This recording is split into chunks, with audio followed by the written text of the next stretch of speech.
3-4 months back నుంచి practice ఉంది. కాకపోతే అవర్స్ అని కాకుండా మామూలుగా ఒక హాఫ్ అన్ అవర్ అట్లా చేసేదాన్ని. కానీ ఈరోజు వచ్చినటువంటి అనుభూతి సార్ నాకు ఎప్పుడూ కలగలేదు. ఎలా అంటే అసలు ఒక 20 మినిట్స్ వరకు ఓకే బాగానే ఉన్నా. తర్వాత ఒక 10-20 మినిట్స్లో ఒక రకమైనటువంటి ఏదో శక్తి వచ్చి మొత్తం నాకు ఒక రకమైనటువంటి బాడీ షేకింగ్, కరెంట్ షాక్ కొట్టినట్టుగా అయ్యి ఒక అనుభూతి అనేది ఒక విధమైనటువంటి అనుభూతి కలిగింది సార్.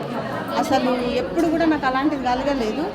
మరి ఈరోజు ఎందుకో మీ ఆధ్వర్యంలో అలా మీరు చెప్పినటువంటి మూమెంట్స్ ఎట్లా చేయాలి, ఏ విధంగా మనం భూమి నుంచి శక్తిని ఎలా తీసుకోవాలి, అట్లా మీరు స్టెప్ బై స్టెప్ చెప్తూ ఉంటే దాంట్లో లీనమై ఒక జ్యోతిని మనసులో ధ్యానించుకుంటూ అలా చేయడం వల్లనో మరి అంత ఏకాగ్రత కుదిరి ఆ విధంగా ఒక రకమైనటువంటి అనుభూతిని పొందాను సార్. అసలు అది ఎప్పుడు కూడా నాకు అలా కలగలేదు. దాని నుంచి రిలీఫ్ కావడానికి కూడా నాకు సార్ అసలు ఎట్లా అనేది ఒక రకమైన మాటల్లో చెప్పలేను సార్ ఆ అనుభూతి. నిజమైన ఎంత అంటే బాడీ మొత్తం ఒక కరెంట్ షాక్ కొట్టినట్టు అయిపోయింది. తట్టుకోవడం కూడా నా వల్ల కాదేమో, ఏమవుతానో ఏమో అనిపించింది సార్. అలాంటి అనుభూతిని పొందాను సార్.